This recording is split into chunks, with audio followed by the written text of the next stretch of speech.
Marilee Boyack. You could call her a Renaissance woman. Wife, mother, grandmother, lawyer, speaker, best-selling author, life coach, and community leader. I don't know what she doesn't do. She's married with 4 sons. We were bonding a little backstage. She was giving me a little advice. She has established her own estate planning law practice, working part-time from home. Ladies and gentlemen, please help me welcome our last speaker tonight, Marilee Boyack.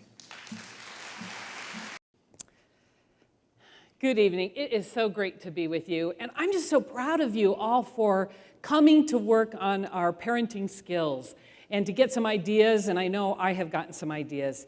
We are the parents of 4 adult sons, yay, and 2 adorable grandchildren. And today I'm going to talk about training your children to be independent, because that's our goal. John Roseman, the parenting author, said the ultimate goal of raising children is to keep them out of our lives and into successful lives of their own. And so we're going to help our children do that. And we think about that in nature. You think about the mama bear. What is the mama bear doing? The mama bear is training her children on how to fish and how to hunt and how to scare human beings so they'll leave them alone. And we also have the eagles, right, that are out there teaching their little baby eagles how to fly and how to leave their nest. And the bears don't say, you know, it's really hard out there. Why don't you just chill out and hang out in the cave for a while? They never say that. Instead, they train their little ones so that they become independent. So I want to share with you, hopefully, some tips that will help you as you train your children as well. I want to first of all share with you a story.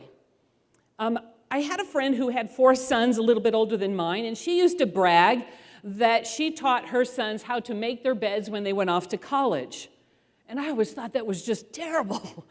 And I worked hard, and my husband worked hard on training our kids so that they would be well equipped.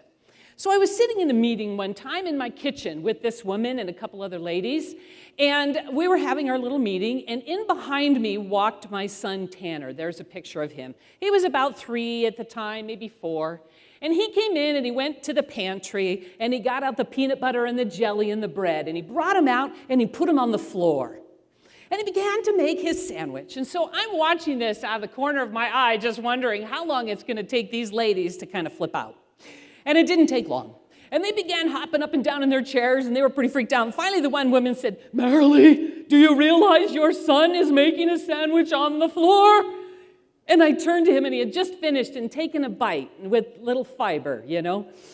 And I said, "Tanner, you made a sandwich all by yourself. Yay, well done. I'm so proud of you. That's so terrific." I turned to the ladies and said, "We just taught him how to make sandwiches this week. Look, he finished the whole thing by himself. Yay." I said, "Please call in the dog to clean up the floor when you're done." That's why we owned a dog. And I thought to myself, what if I had said to him, "Oh, my word, I can't believe you did that on the floor. That's terrible. Didn't I teach you any better?" Obviously, I hadn't taught him where to make a sandwich. But instead, he was so proud of himself and so thrilled with what he had done. He knew he had accomplished a great thing. When we have too much nurturing, and I'm going to call it nurturing, but really when we have too much involvement as parents, when we're doing too much for our children, it conveys some terrible messages. You can't do this because fill in the blank enough. You can't do this because you're not smart enough. You're not capable enough. You're not old enough. You're not reliable enough. You're just a child. I don't trust you. I don't believe in you. Or some really terrible messaging like, women only do things like that. Those are fighting words in our house growing up. Or, you know, moms or dads, they do all the dirty work or they do all the hard things. These are not messages that we want to convey to our children. When we emphasize training our children, when we emphasize preparing them and teaching them and letting them do for themselves, we deliver marvelous messages of, you're worthwhile, you're capable, look how great you're doing, you're growing up, you're learning how to do things on your own. All of these are magnificent messages that we can give to our children. John Roseman, a great parenting author, said, "If you are so determined You can indeed keep a child happy for 18 years. In the process, you will surely destroy the child's self-esteem. Why? Because self-esteem is reflected in the child's belief that I can do it myself. So one of the great sources of self-esteem in our children is going to be that can-do attitude, that realization that the children have that they can do it all by themselves. Now, we had a terrible thing happen. When we gave birth, they handed us the child and they didn't give us a manual. When I get a car, I get a big manual. When I get a computer, I get a manual. When I get a telephone, they give me a manual. They handed us those children and they came with no manual. And it was terrifying.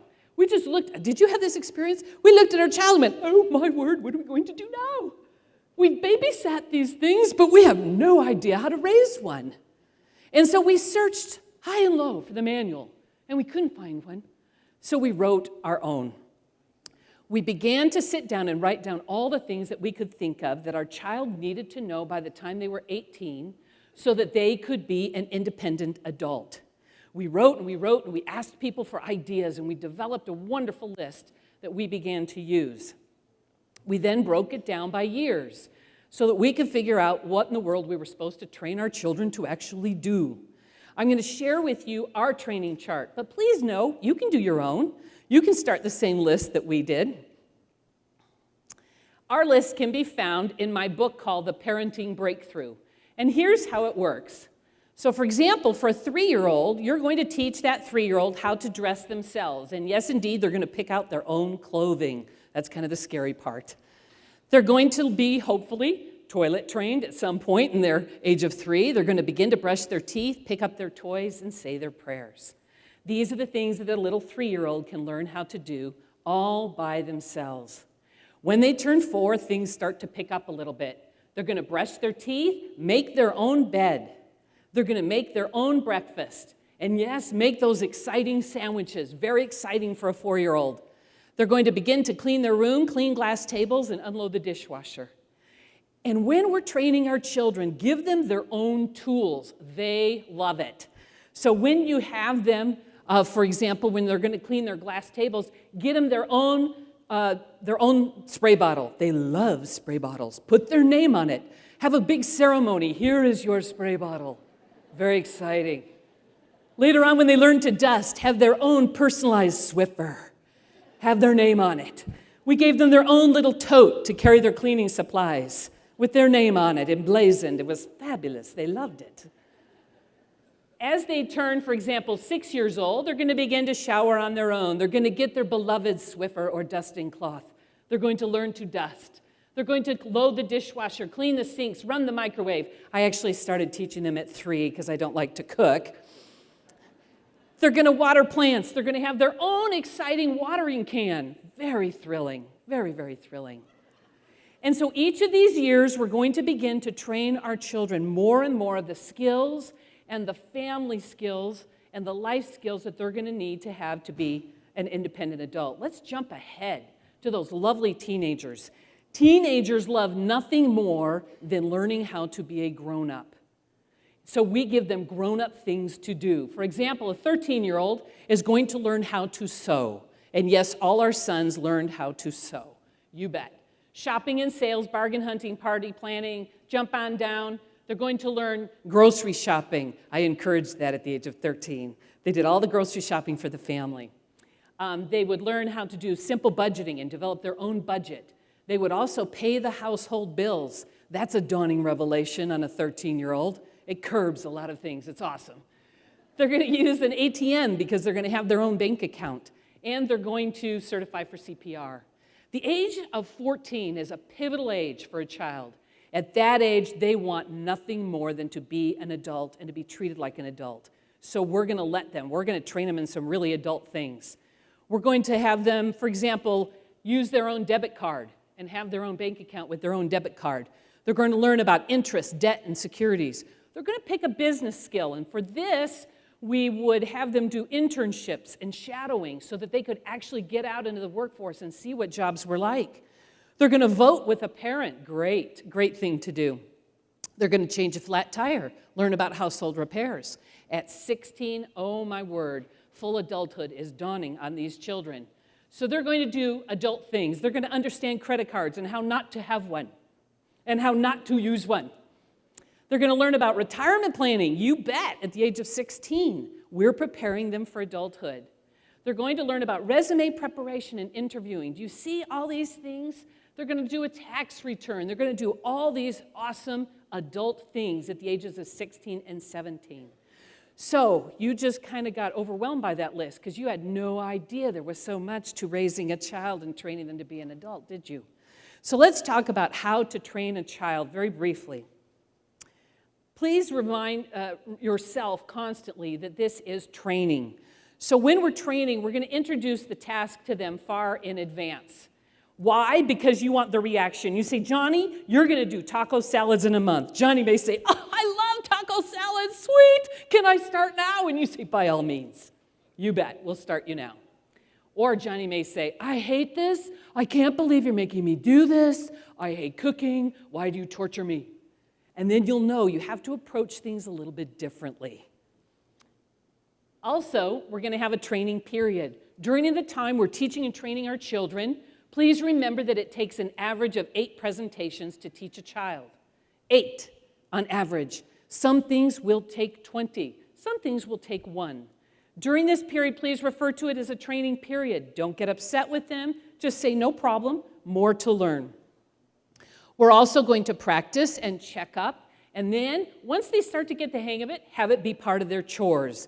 So once they learn how to weed, have them weed as part of their chores. And then they learn that the roots need to come out with the weeds. And then finally, once they master it and incorporate it into their lifestyle, once they can make their bed, let them. Once they can cook, by all means, let them. Now, one other tip that I want to share with you I think is critically important, and that is this. When we talk about training our children, I think it's wonderful to incorporate other people into their lives. For example, who else can train your child?